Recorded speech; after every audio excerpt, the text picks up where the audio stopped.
안녕하세요. 회사 동료를 통해서 이곳을 알게 되어 하루도 빠짐없이 사연을 듣고 있는 30대 후반의 여성입니다. 저는 수도권 대학교를 나오고 꽤 좋은 회사 경영팀에 10년 정도 근무하여 지금은 팀장이에요. 남들에 비해 승진이 빨랐습니다. 그리고 제 입으로 말하기 부끄럽지만 학교에서나 회사에서나 남들에게 싫은 소리 듣지 않고 나름대로 인정을 받으며 잘 살아왔어요. 그래서 제가 학교나 회사에서 했던 것처럼 결혼 생활을 한다면 문제없이 행복하게 잘할 수 있을 것으로 생각했죠. 하지만 사회생활과 결혼 생활은 다른 것이었나 봅니다. 저는 37살에 결혼을 하고 38살에 이혼했습니다. 결혼 생활을 한 1년 동안 시어머니 남편과 정말 질리도록 싸우고 또 싸웠네요. 그렇게 무수히 많은 싸움 끝에 도련님의 상견례 날 도련님의 결혼을 파혼시키고 저도 이혼 선언을 하게 되었습니다. 지금부터 저의 결혼에서 이혼까지의 모든 이야기를 들려드릴까 합니다. 남편은 저와 같은 회사였고 제가 이끄는 경영팀의 팀원이었습니다. 나이는 저보다 2살 어렸지만 일할 때 보면 누구보다 열정적이었고 일하는 센스도 뛰어났어요. 회사 내에서 평판도 좋았고 다른 부서 사람들과도 두루두루 친하게 지냈죠.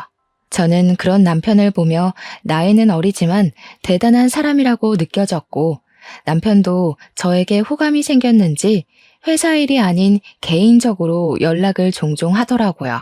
그렇게 카톡을 주고받다가 밖에서 따로 만나 밥도 먹고 술도 마시는 사이가 되었고 이러한 시간이 쌓이고 쌓여 연인이 되었습니다. 점점 마음이 깊어져 결혼을 생각하게 되었고 결혼 준비를 하면서 우리가 이혼하지 않고 잘 살기 위해 많은 대화를 나눴어요.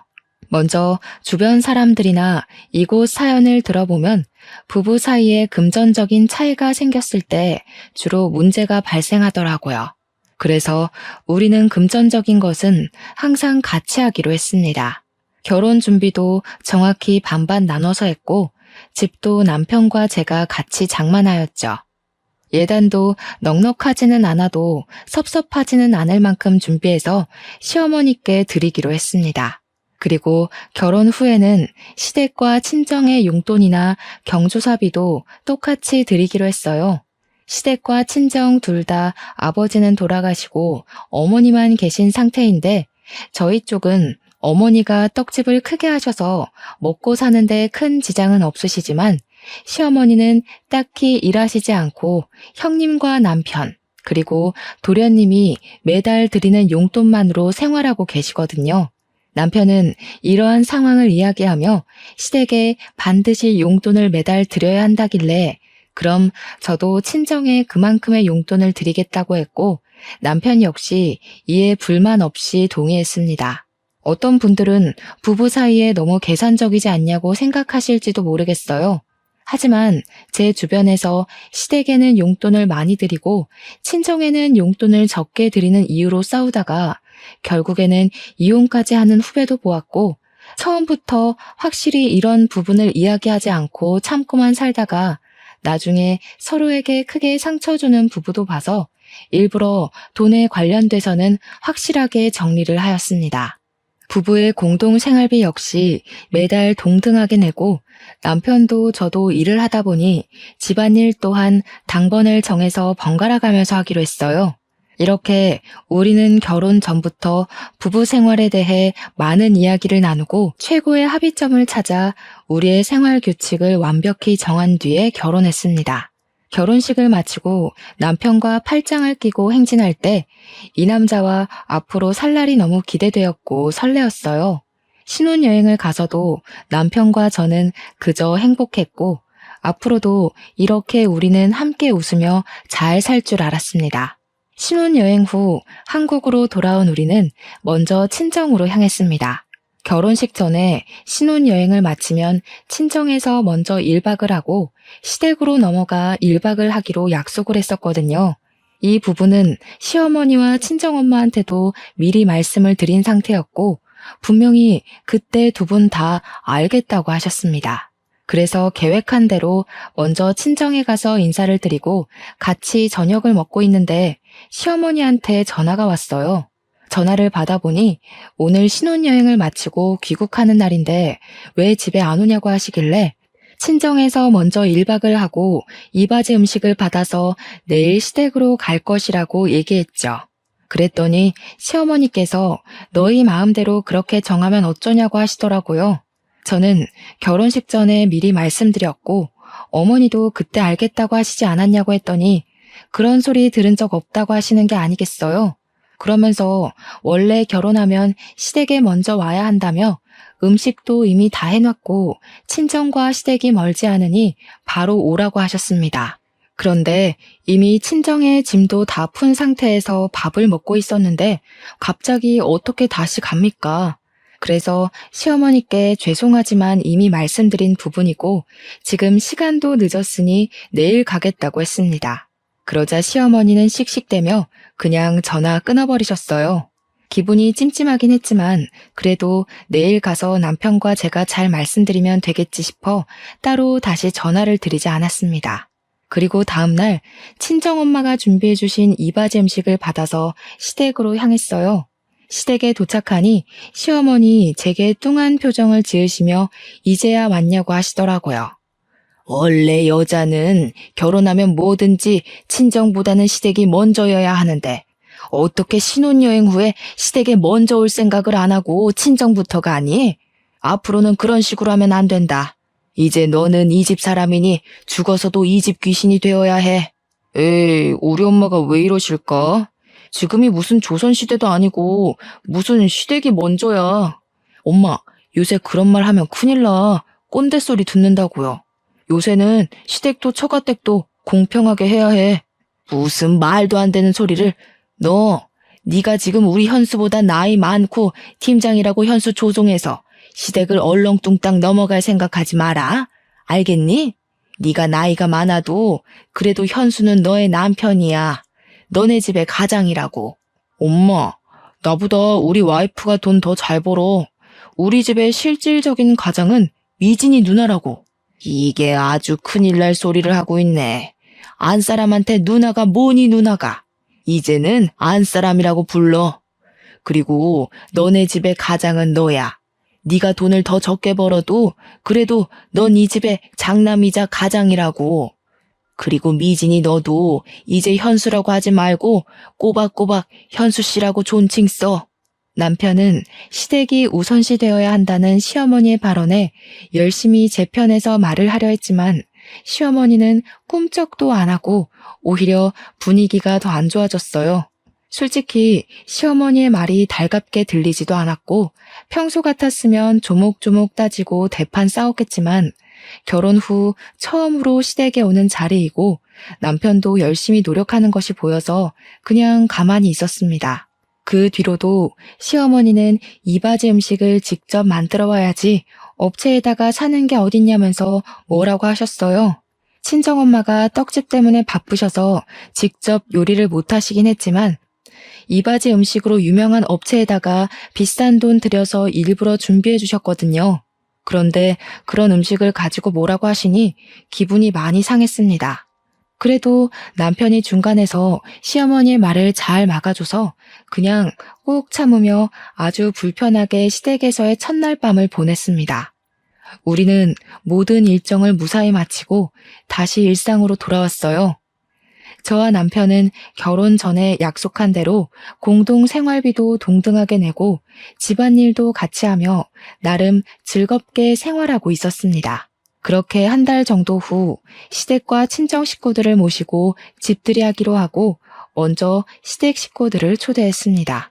제가 직접 음식을 다 하고 싶었지만 평일에는 일하느라 바빠서 어쩔 수 없이 밀키트를 사서 상을 차렸어요. 상이 얼추 차려지니 도련님은 회사에 급한 일이 생겨서 가지 못하겠다고 전화가 오고 시어머니와 형님만 오셨습니다.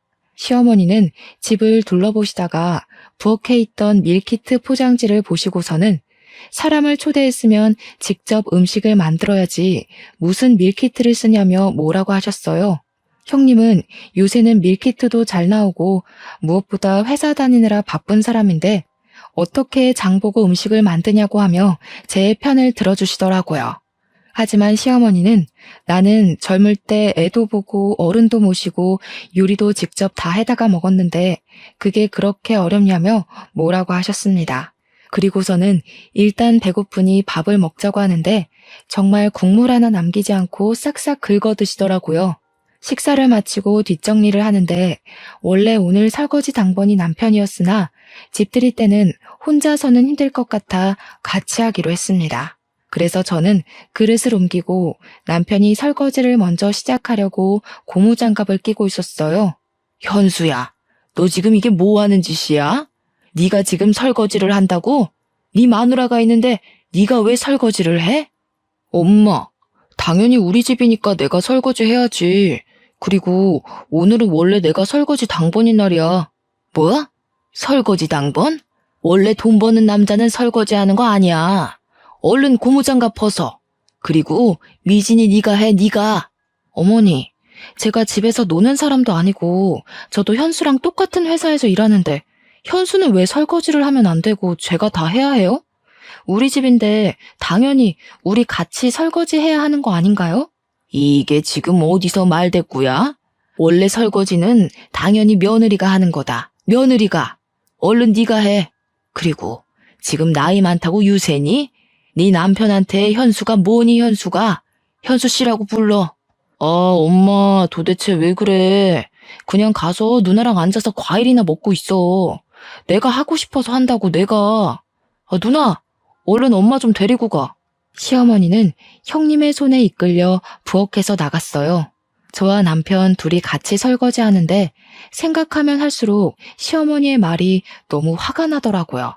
그래도 남편이 설거지하면서도 자꾸 제 눈치를 보고 미안하다고 하고 또 무엇보다 제 편에 있는 것이 보이니 고마웠습니다. 설거지를 마치니 밖이 벌써 어둑어둑하더라고요. 이제는 시어머니와 형님이 집에 가셨으면 싶은데 일어날 생각이 하나도 없고 거실에서 TV를 보며 맥주를 마시고 계셨어요. 어머니, 밖에 어두워졌는데 언제 집에 가실 거예요? 내일 월요일이라 저희도 이제 좀 쉬고 출근 준비도 해야 해서요. 집에 가기는 뭘 가? 오늘 여기서 자고 가야지.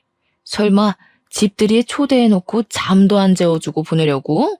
엄마, 오늘 자고 가는 거야? 집에 내일 아침에 마땅히 먹을 것도 없는데 괜찮겠어? 나는 엄마 우리 집에서 주무시고 가는 거 좋기는 하지만 혹시라도 엄마 불편할까봐 걱정되네. 난 여기도 편해. 내 아들 집이 내 집이고 그런 거지 뭐. 그리고 집에 이제 와이프가 있는데 기본 밑반찬은 있어야지 그것도 없니? 도대체 살림을 하는 건지 마는 건지. 내일 아침은 그냥 간단히 라면을 먹던가 하고 얘 며느리야. 집에서 편하게 입을 옷 좀 줘봐라. 시어머니와 형님은 집에 갈 생각이 정말 하나도 없어 보였습니다. 저는 일단 남편을 데리고 큰 방으로 갔어요. 그냥 오늘은 집에 가시라고 말해달라고 했더니 남편은 엄마인데 어떻게 쫓아내냐고 하며 오늘 하루만 이해해달라고 부탁하더라고요. 정말 짜증이 났지만 그래도 오늘 시어머니가 뭐라고 할 때마다 중간 역할을 잘해줘서 그냥 알겠다고 했습니다. 그날 밤 잠을 자야 하는데 시어머니는 밤늦게까지 맥주를 드시며 TV의 볼륨을 높여서 보시더라고요. 결국 저는 시끄러워서 잠을 거의 자지 못했네요. 아주 피곤한 몸을 이끌고 저와 남편이 출근 준비를 하고 있는데 작은 방에서 시어머니가 나오셨어요. 바로 출근하니? 밥은? 현수 아침은 안 먹이니? 저희 평일에는 서로 바빠서 아침은 집에서 먹지 않고 회사 근처 편의점에서 간단히 먹어요. 차리고 치우고 하면 회사 늦어서요. 뭐? 남편이 일하는데 따뜻한 밥을 집에서 먹여야지. 어떻게 만든지도 모르는 편의점 음식을 왜 사서 먹여? 너 정말 너무한 거 아니야? 어머니, 저도 회사에서 일해요. 제가 유세 떠는 것처럼 보일까봐 제 입으로 이런 말 하지 않으려고 했는데 엄밀히 말하면 회사에서 제가 현수 씨보다 일도 더 많이 하고 돈도 더 많이 벌어와요. 그런데 그런 제가 매일 현수 씨 밥까지 챙겨줘야 해요? 누나, 말이 좀 그렇다. 내가 언제 아침밥 달래? 그런 것도 아닌데 왜 말을 그렇게 해? 저는 어제부터 사사건건 트집 잡고 구박하는 시어머니한테 말을 더는 좋게 못하겠더라고요. 그래서 저도 모르게 말이 거칠게 나와버렸어요. 시어머니는 제 말에 아주 황당하다는 표정을 짓고 저는 에라 모르겠다는 심정으로 그냥 나와버렸습니다.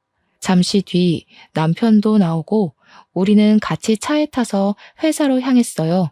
평소에는 차 안에서 이런저런 얘기를 많이 나눴지만 오늘은 남편과 말하기도 싫고 딱히 할 말도 없어서 그냥 조용히 가고 있는데 남편이 먼저 말을 꺼내더라고요. 누나가 엄마 때문에 스트레스 받는다는 건 알겠는데 엄마한테 말 좀 이쁘게 해줄 순 없어?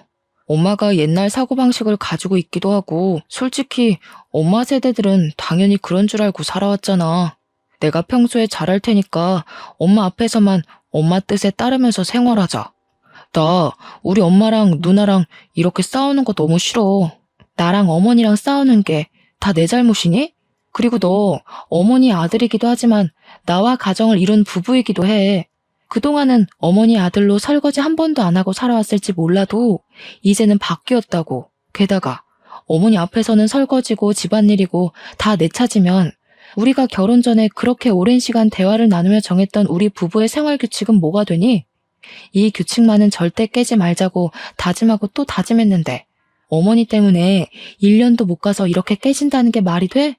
규칙이 반드시 지켜야 할 법도 아니고 상황에 따라서 좀 깨질 수도 있고 하는 거지. 우리 엄마 앞에서 설거지하고 집안일 더 하는 게 그렇게 불만이야? 막말로 우리가 엄마를 모시고 사는 것도 아니고 어쩌다가 한 번 있는 일이잖아.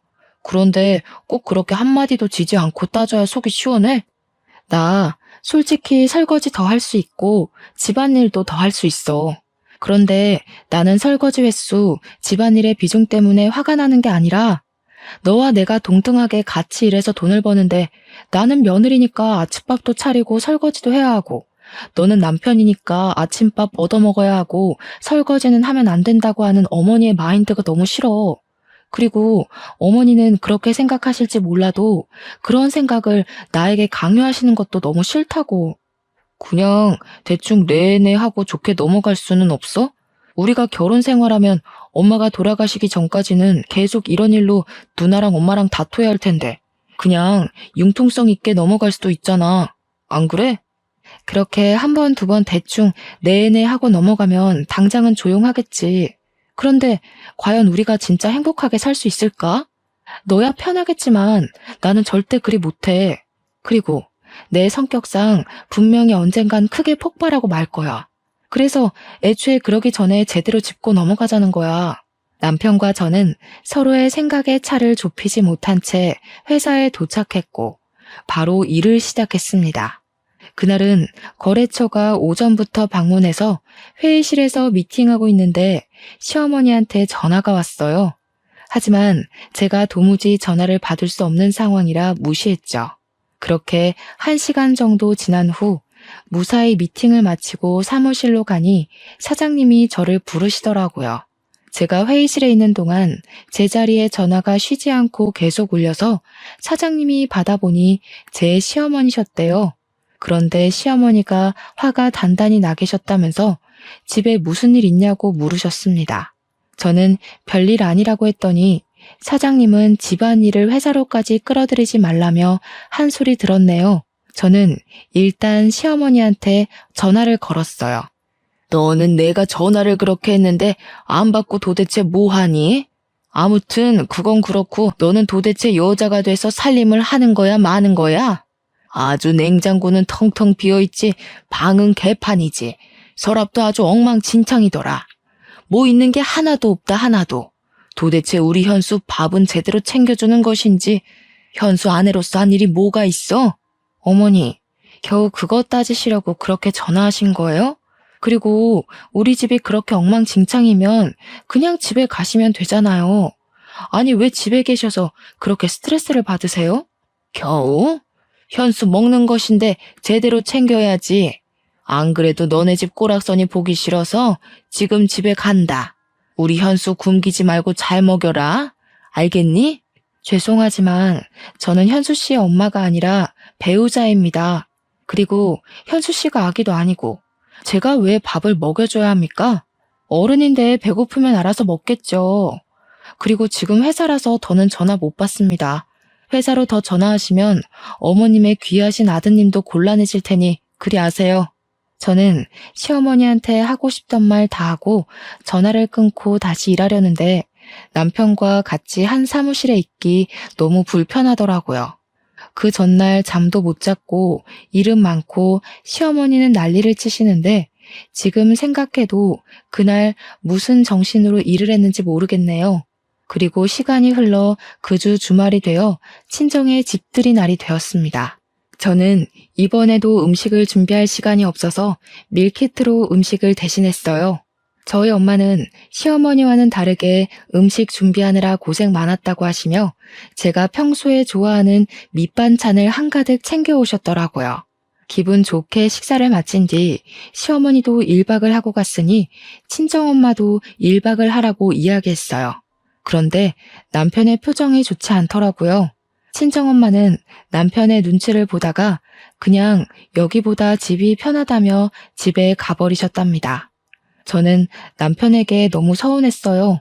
엄마가 가자마자 시부모님이랑 형님은 우리 집에서 주무시고 가시고 친정엄마는 딸 집에 처음 왔는데 주무시지도 못하냐며 따졌습니다. 그랬더니 남편은 너무 유치한 논리인 거 아니냐며 화를 내더라고요. 제가 완전 어이없어 하는데 그 뒤로 하는 말이 더 황당했습니다. 남편 말이 저와 시어머니는 같은 여자이니 덜 불편하겠지만 남편과 저희 엄마는 성별이 다르니 너무 불편하다는 거예요.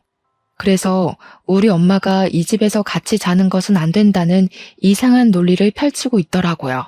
저는 너무 기가 막혀서 말이 다 나오지 않았어요. 더 말하면 진짜 제대로 싸우고 이혼 도장을 찍을 것만 같아서 그냥 방으로 들어가 버렸습니다. 다음날 감정이 좀 진정돼서 다시 말해볼까 했지만 이미 지나간 일이기도 하고 앞으로 이렇게 시어머니와 친정엄마가 우리 집에 와서 잘 일이 얼마나 있겠냐는 생각에 더는 얘기하지 않기로 했네요. 그렇게 일주일 정도는 어색하고 서먹하게 지내다가 시간이 지나니 서운한 감정이 누그러들더라고요. 그래서 다시 이전처럼 그냥저냥 나쁘지 않게 지냈어요. 그리고 첫 명절이 다가왔습니다. 시댁이나 친정이 정확히 집에서 1시간 거리라 그냥 다녀만 오려다가 그래도 처음 맞이하는 명절이니 시댁, 친정 모두 하룻밤을 같이 지내고 오기로 했답니다. 친정은 차례를 지내지 않지만 시댁은 차례를 지내기에 음식 장만으로 할 일이 많아 먼저 시댁으로 갔어요. 시댁에 도착하니 시어머니는 음식 준비할 것이 많다며 오자마자 제게 앞치마를 주셨습니다. 그래도 첫 명절이라고 나름 차려입고 갔는데 왔냐는 인사도 없이 일꾼이 온 것처럼 앞치마부터 건네니 기분이 조금 그랬어요. 일단 저는 앞치마를 받고 편한 옷으로 갈아입고 부엌에 들어갔고 남편도 같이 돕는다고 부엌에 따라 들어왔답니다. 현수야, 너는 일하느라 힘들 텐데 부엌에는 왜 와? 가서 TV 보고 좀 쉬어. 이럴 때나 쉬지 언제 쉬니?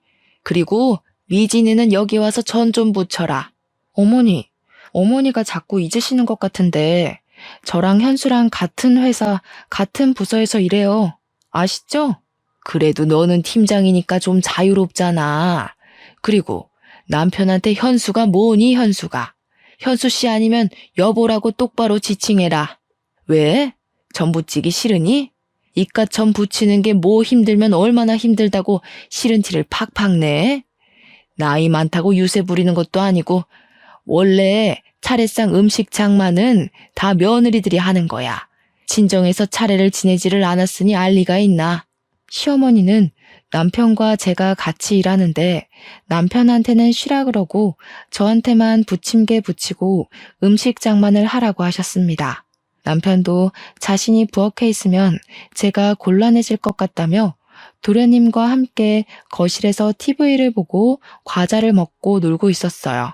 결국 제가 며느리라는 죄로 혼자 전을 다 부쳤네요. 그러고 잠시 쉬려는데 이번에는 친척들이 오셨어요. 시어머니는 친척들 오셨으니 저녁상을 차리라고 하시더라고요. 그래서 저는 음식을 준비할 테니 남편에게 상을 피고 수저를 놓아달라고 부탁했더니 남편은 친척들에게 잡혀서 이런저런 이야기 듣느라 거실에 앉아 아무것도 안 하고 있었습니다. 결국 또 저 혼자 상을 피고 수저도 놓고 음식도 놓고 하며 상을 차렸답니다. 상을 다 차리고 저도 뒤늦게 앉아서 밥을 먹으려는데 친척 어르신이 물 좀 갖다 달라고 하셨어요. 솔직히 물 정도는 남편이 좀 움직여서 갖다 줄 수 있지 않나요? 그런데 남편은 친척들 사이에 딱 앉아서 열심히 밥만 먹고 있었더라고요. 시어머니는 저한테 얼른 가져오라고 하고 친척들도 다들 절 쳐다보시고 계시길래 저는 밥을 먹으려다가 다시 내려놓고 물과 컵을 가져왔답니다. 그다지 기분 좋지 않게 식사가 마쳐지고 나서 친척들은 그냥 상 뒤로 빠져서 수다를 떨고 있었습니다. 저도 같이 앉아 있으려니 시모가 얼른 상 치우고 설거지를 하라고 재촉하시더라고요. 이건 좀 아닌 것 같다는 생각에 남편에게 설거지는 같이 하자고 했어요. 남편은 조금 당황한 표정을 짓다가 알겠다고 하며 부엌으로 가려고 하자 시어머니는 친척들 다 계시는데 장남이 모양 빠지게 무슨 설거지냐며 차라리 시어머니 본인이 하겠다고 하셨어요. 저는 마음 같아서는 시어머니한테 그럼 그러시라고 말하려다가 친척들도 있고 해서 마지못해 부엌으로 가서 설거지했네요. 저의 표정이 좋지 않자 남편은 계속 제 눈치를 보고 시어머니는 저를 계속 못마땅하게 여기시며 명절의 첫날이 지났습니다. 그리고 둘째 날 친척들과 남편, 도련님이 함께 차례를 지내고 식사를 마친 뒤 친척들이 가시길래 저도 친정에 가려고 짐을 챙기고 있었어요. 그때 누군가가 집 배를 눌러서 나가보니 도련님과 결혼할 사람이라며 예비 동서가 과일과 한우를 들고 집에 왔더라고요. 어제부터 음식 장만하느라 피곤함에 지친 저와는 달리 딱 봐도 화사하고 어리고 여자인 제가 봐도 너무 예뻤어요. 어차피 다음 주 상견례 때 볼 건데 왜 왔어? 그냥 집에서 쉬지 않고 기특하기도 하지. 지금 시간이 벌써 점심시간이네. 온 김에 밥 좀 먹고 가. 미진아, 네 예비 동서 왔으니 같이 밥 먹게 상 좀 차리자. 시어머니는 저를 콕 집어서 상을 차리자고 하며 부엌으로 저를 데리고 갔어요. 예비 동서도 돕는다고 들어가니 시어머니는 예쁘게 차려입고 왔는데 옷 버린다고 안 된다며 거실로 나가서 진수랑 현수랑 쉬고 있으라고 하셨습니다. 저도 첫 명절이라고 예쁘게 차려입고 왔는데 제게는 오자마자 앞치마를 던져주시더니 예비 동서한테는 한사코 쉬라고 하시는데 기분이 묘하게 상하더라고요. 어찌됐든 저는 시어머니와 함께 상을 차리고 다 같이 식사를 했어요. 식사를 마친 후 상을 정리하고 저와 남편이 설거지하려는데 예비 동서가 설거지는 자신이 하겠다고 왔습니다. 아가야, 넌 아직 손님인데 뭘 자꾸 도우려고 하니? 설거지는 네 형님이나 시키고 너는 이리 와서 거실에서 과일이나 먹자. 현수 너도 우리 집 가장이 설거지는 무슨 설거지야. 부엌에 얼쩡거리지 말고 여기 앉아. 그리고 미진아, 가서 과일 좀 깎아와. 예비 동서는 어쩔 수 없이 다시 나가고 저는 과일을 내왔어요. 과일을 깎으며 이야기를 들어보니 예비 동서는 도련님보다 4살이 어리고 부모님의 사업이 잘 돼서 집이 꽤 부유하더라고요. 그래서인지 혼수와 예단을 아주 넉넉히 준비한다고 했습니다. 잘 살고 나이도 어리고 예쁜 예비 동서가 오니 집안 분위기가 아주 밝아지고 다들 예비 동서를 환영하는 분위기였어요. 그 사이에서 저는 왠지 모를 씁쓸함과 소외감이 느껴지며 괜히 서글퍼져서 부엌에가 혼자 설거지하고 부엌 정리를 했답니다. 다 마치고 나니 예비 동서가 집에 간다고 하더라고요. 저는 상견례 때 보자고 인사를 하고 시계를 보니 벌써 오후 4시였어요. 이제는 진짜 집에 가려고 짐을 챙기고 있으니 이번에는 형님의 가족이 집에 왔습니다. 왜? 벌써 가게? 현수나도 명절 때 봐야지 벌써 가면 되니? 너도 좀 같이 어울리다가 천천히 가. 어차피 친정도 가깝잖아. 친정은 차례도 지내지 않는데 좀 더 있어. 형님도 친정에 오셨는데 저도 친정에 가야죠. 친정엄마는 자식이 저 하나뿐이라 저 기다리고 계실 거예요. 지금 출발해도 어둑해져서 도착할 텐데 이제는 가야죠. 그래도 첫 명절이잖니? 그리고 여자는 원래 결혼하면 친정보다는 시댁이다. 나는 옛날에 명절 때 친정 아예 가지도 못했어. 지금은 그 정도는 바라지도 않으니 그냥 조금 더 있다가 가. 시어머니의 말에 남편도 어쩔 수 없다는 듯한 표정을 짓고 있더라고요. 저는 더는 이 자리에 있을 필요가 없다고 느껴서 그냥 짐을 챙겨서 그냥 인사하고 나와버렸습니다. 남편도 어쩔 수 없이 같이 따라 나왔어요. 야, 그래도 첫 명절인데 기분 나쁘게 이렇게 그냥 나와야겠냐? 그냥 1시간 정도만 더 있다가 나가도 되잖아. 그게 그렇게 어려워? 1시간? 1시간이 2시간 되고 그러다가 시댁에서 명절 다 지내고 친정도 못 가. 이런 거는 처음부터 제대로 해야 한다고. 너는 어쩜 그렇게 인정머리 하나 없이 딱딱 반반이냐? 하여튼 하나도 손에 안 보려고 한다니까? 나 원래 이러는 거 몰랐어? 그리고 거꾸로 생각해봐. 네가 우리 집 갔는데 엄마가 너 가지 말라고 하면서 집에서 설거지 시키고 요리하라고 시킨다고 생각해봐. 그러면 너라면 알겠습니다 하고 그냥 있겠니? 내 생각엔 네가 나보다 더 했으면 더 했지 덜 하진 않을 것 같은데. 저와 남편은 친정 가는 차 안에서 계속 싸웠어요. 친정집에 도착해서도 우리는 표정이 좋지 않았고 그런 모습을 본 친정엄마는 시댁에서 무슨 일이 있었냐며 걱정하셨습니다. 시댁에서 있던 일을 말하려던 찰나 시어머니한테 전화가 왔어요. 전화를 받아보니 술에 잔뜩 취한 목소리더라고요. 너는 큰며느리라는 애가 첫 명절인데 내가 허락도 안 했는데 양해도 구하지 않고 그냥 친정으로 가버리면 되겠냐? 심지어 현수 누나도 집에 왔는데 명절에 네 형님이랑 다 같이 친해지는 시간도 갖고 하면 좀 좋아. 여자는 결혼하면 출가 외인, 여자는 결혼하면 친정 사람 아니니까 친정에 발도 들여놓으면 안 된다고. 그것도 모르는 게 무슨 회사의 팀장이라고. 어머니, 제가 명절에 제 엄마를 보러 가겠다는데 그게 어머니께 허락까지 받아야 할 일인가요? 제가 시댁에 들리지 않고 친정에 가겠다는 것도 아니고 친정이 가면 안 되는 것도 아닌데 허락을 받고 양해를 구해야 한다는 게 제 선에서는 이해가 가지 않네요. 심지어 형님은 친정에 왔는데 저는 친정에 아직 가지 말라니. 그게 무슨 경우예요? 이게 뭘 잘했다고 말댔구야? 친정에서 시어미한테 그렇게 하라고 가르치디? 지금 당장 와, 당장. 출가 외인이 어디서 명절 때 친정을 가고 있어? 그리고 딸하고 며느리하고 같아? 출가 외인은 예전에나 있던 말이죠. 남녀가 동등하게 결혼 준비를 하고 돈도 같이 버는 이 시대에 출가 외인 타령하시는 건 아닌 것 같은데요. 그리고 다시는 술 드시고 제게 이렇게 전화하지 마세요. 저는 어머니의 말씀대로 딸이 아니라 며느리입니다. 술 취한 어머니의 주정을 딸은 들어드릴 수 있어도 며느리인 저는 들어드릴 수 없습니다. 전 제 할 말을 다 하고 시어머니의 전화를 일방적으로 끊었습니다. 그랬더니 시어머니는 남편 핸드폰으로 전화해서는 며느리 눈치 보느라 못 살겠다며 하소연을 하시는 것이 아니겠어요. 그때 저와 엄마는 남편과 같이 있어서 시어머니가 뭐라고 하는 것을 친정엄마가 다 듣게 되었어요. 엄마는 화가 단단히 나서 남편의 핸드폰을 뺏어갔습니다. 사돈, 듣자 하니까 정말 너무하시네요. 저랑 동년배이신데 어쩜 그렇게 사고가 꽉 막혀 있으신지 6.25 전쟁까지 겪으신 제 시어머니보다 더 꽉 막히셨네요. 정말 제가 저희 딸을 그 집으로 시집 보낸 것이 너무 후회스럽네요. 일단 지금은 술 취하신 것 같으니 전화 끊으시고 더는 추태 부리지 마세요.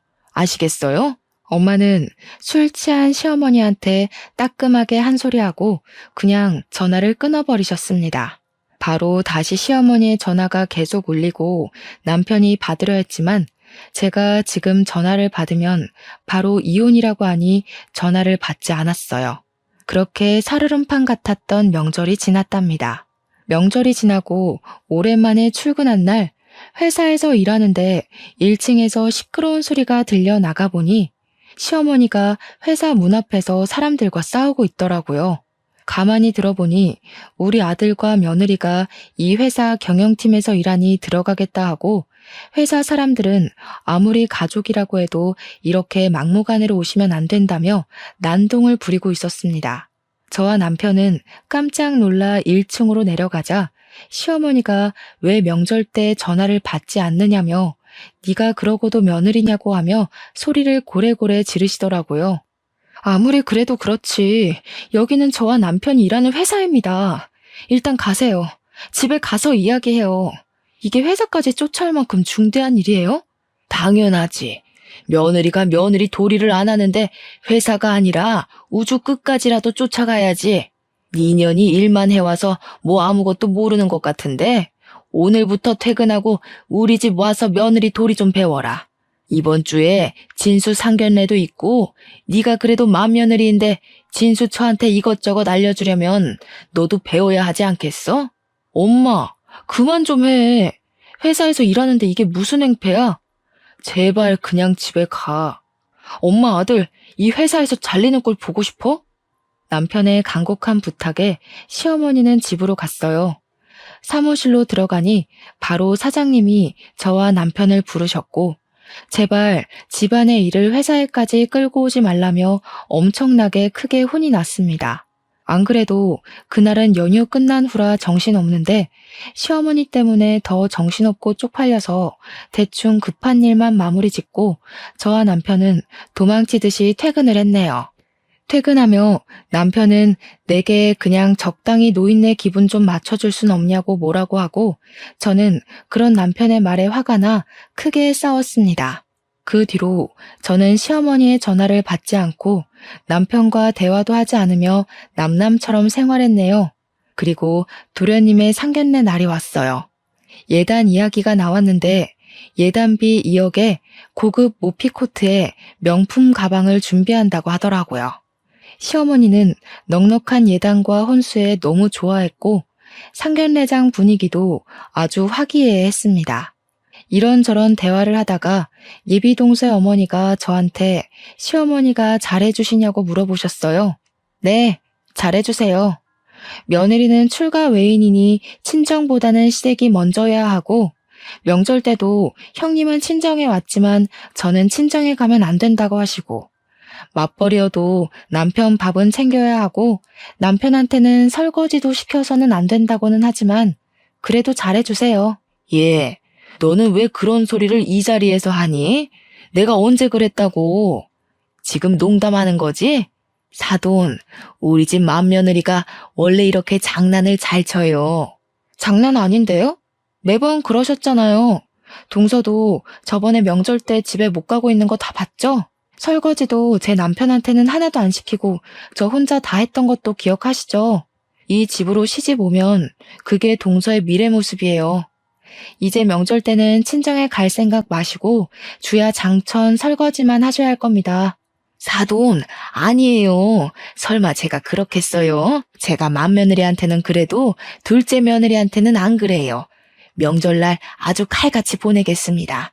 원한다면 설과 추석 번갈아 가면서 와도 돼요.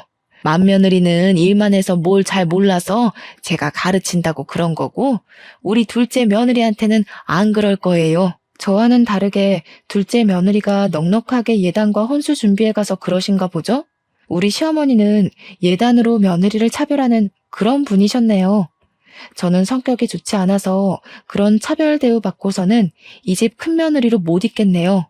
죄송하지만 이제 며느리 노릇 못 해먹겠어요. 그쪽도 저처럼 고생하기 싫으면 얼른 도망치세요. 남편이 좋아도 시어머니 자리가 별로면 아무래도 힘들더라고요. 저의 폭탄 발언에 예비동서 가족의 표정이 굳어지고 시어머니는 당황해 하시더라고요. 결국 예비동서의 부모님은 이 결혼 생각해 보겠다고 하고 자리를 박차고 나갔습니다.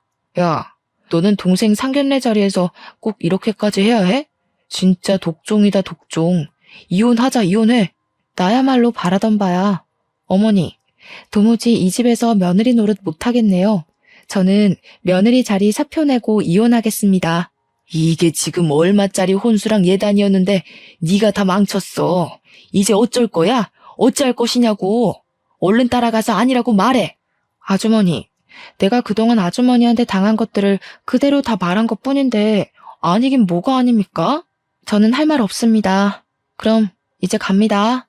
저는 그 길로 나가서 신혼집에서 짐을 다 싸들고 친정으로 갔습니다. 저희 엄마는 제게 괜히 결혼해서 눈치 보고 구박대기로 사는 것 같아서 마음 아팠는데 그렇게 살 바엔 차라리 이혼하고 혼자 사는 게 100번 1000번 낫다고 잘했다고 하셨어요. 솔직히 이혼이 잘한 일은 아니었지만 그래도 엄마가 그리 말해주시니 너무 감사했답니다. 그리고 월요일, 회사에 가니 남편이 일찍 출근해 있었습니다. 저는 남편을 회의실로 불러서 이혼 서류를 건넸어요. 남편은 무슨 이런 일 가지고 이혼이냐고 남들 다 이렇게 산다고 하더라고요. 남들은 다들 이렇게 살아도 나는 이렇게 못 살아. 내가 설거지 몇 번 더 하고 시댁에 오래 있겠다고 해서 이러는 거 아니야. 나에게는 엄격하게 며느리 도리 강요하면서 자기 아들은 집안일 하나 못하게 하고 내가 예단비 적게 해왔다는 이유로 벌써 대놓고 차별하려고 하시는데 나는 그런 차별 대우받으면서 못 산다고. 그렇지 않아도 네가 상견례 자리에서 그러고 나가서 진수 파혼했어. 그럼 된 거 아니야? 너도 꼭 이렇게 이혼까지 해야 해? 잘 됐네. 도련님 파혼시킨 마당에 내가 이제 시댁에 가면 나는 천덕꾸러기일 텐데 나는 더는 그렇게 못 살아. 이혼해. 우리는 회사 회의실에서 대판 싸우고 결국에는 이혼을 하기로 합의를 했습니다. 며칠 뒤 우리가 이혼한다는 소식을 들은 시어머니가 또 회사에 와서 저를 찾는다고 난리를 치는 바람에 회사에 남편에 대해 좋지 않은 소문이 났습니다. 그리고 얼마 지나지 않아 남편은 사람들의 따가운 눈총을 이겨내지 못하고 회사를 관두게 되었답니다. 반면 저는 이혼 후 여전히 경영팀 팀장으로 사람들과 좋은 관계를 유지하며 회사에 잘 다니고 있습니다. 솔직히 그동안 회사에 다니면서 다양한 상황들을 많이 만났지만 그래도 그때마다 잘 대처를 해왔거든요. 그래서 저는 결혼 생활도 잘할 줄 알았습니다. 잘 살기 위해서 결혼 전 남편과 많은 대화도 나누고 현명하게 준비를 한다고 했지만 결국 이혼하게 되고 말았네요. 물론 저도 무조건 잘했다고는 생각지 않습니다. 제가 융통성 있고 좀 더 유연하게 해야 했는데 제 성격상 그러지 못한 부분도 있었을 것으로 생각해요. 하지만 저의 이혼을 후회하지는 않아요. 다시 그 상황이 되어도 조건 없는 며느리의 희생을 강요하는 전 시어머니와 처음에는 제 편인 듯 했지만 결국엔 어머니의 뜻에 수긍했던 전 남편에게 이혼 서류를 던졌을 것입니다. 다만 마음이 정리되고 나중에 혹시라도 마음에 드는 남자가 생긴다면 그때는 지금보다 더 현명하고 지혜롭게 결혼 생활을 하고 싶네요. 생기지 않는다면 어쩔 수 없고요. 그 전까지 저는 평소와 같이 열심히 회사 생활하며 자기 개발도 열심히 해보려고 해요. 그러다가 기회가 된다면 더 좋은 인연이 생길 수도 있겠죠? 그러길 바라봅니다. 지금까지 저의 긴 이야기 들어주셔서 감사합니다.